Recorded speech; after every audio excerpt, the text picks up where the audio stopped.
بسم الله الرحمن الرحيم ألف لام را تلك آيات الكتاب وقرآن مبين الف لام میم، یہ تین حروف ہیں، ان کو مقطعات کہتے ہیں۔ اس کی بحث میں اہل علم نے گفتگو کی ہے کہ نام کو چھوٹا کر کے لکھنا یہ عربوں کی ایجاد ہے۔ اس قاعدے کے مطابق جو کوئی زبان بولی جاتی ہے تو زبان کے قواعد بھی استعمال ہوتے ہیں۔ کوئی بندہ اردو میں بات کرے تو پھر اردو کی زبان کے قواعد جو ہیں وہ استعمال کرنے پڑیں گے۔ فارسی میں بات کرتا ہے تو فارسی کے قواعد استعمال کرنے پڑیں گے۔ عربوں کا طریقہ کار یہ تھا کہ انسانوں کی زندگی اس وقت کی سویلائزیشن میں دو حصوں پر منقسم تھی، یا آقایانہ زندگی یا غلامانہ زندگی۔ کوئی بندہ کہیں بھی رہتا تھا، یا آقا ہو کے رہتا تھا یا غلام ہو کے رہتا تھا۔ تو اس تعبیر کے لیے بھی دو طریقے اختیار کیے گئے۔ اگر آقا ہے تو نام کا پہلا حرف لو، اگر غلام ہے تو اس نام کا آخری حرف لو۔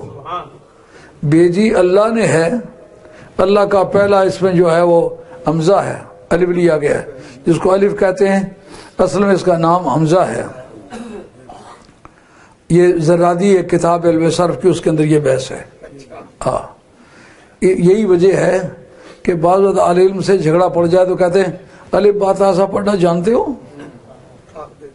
وہ کہتے ہیں یہ جو پہلے لکھا اس کا نام کیا ہے؟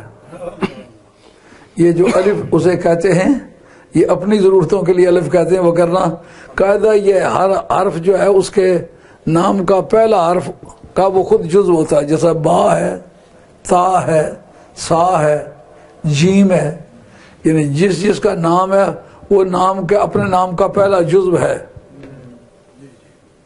اب بتاؤ الف سے ابتدا ہو نہیں سکتی، وہ کس طرح پہلے اپنے نام کا جزو بنے؟ اس لیے حمزہ کا نام اسے دیا گیا ہے۔ اچھا وجہ ہے۔ ہاں، اس کتاب کا نام ہے زرادی، اور چھوٹی سے چھوٹی کتاب کو بھی داخل ہے باقی علوم میں۔ تو الف سے مراد اللہ ہے، اللہ بھی آقا ہے، اور میم سے مراد محمد رسول اللہ صلی اللہ علیہ وسلم، وہ بھی آقا ہے۔ لام کس لیے آیا ہے؟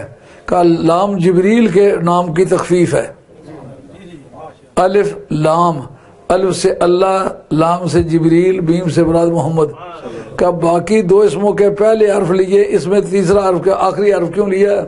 کہ اللہ بھی آقا ہے، رسول اللہ بھی آقا ہیں، اور جبریل درمیان میں غلام کا کردار ادا کرتے ہیں، اس وجہ سے ان کے نام کا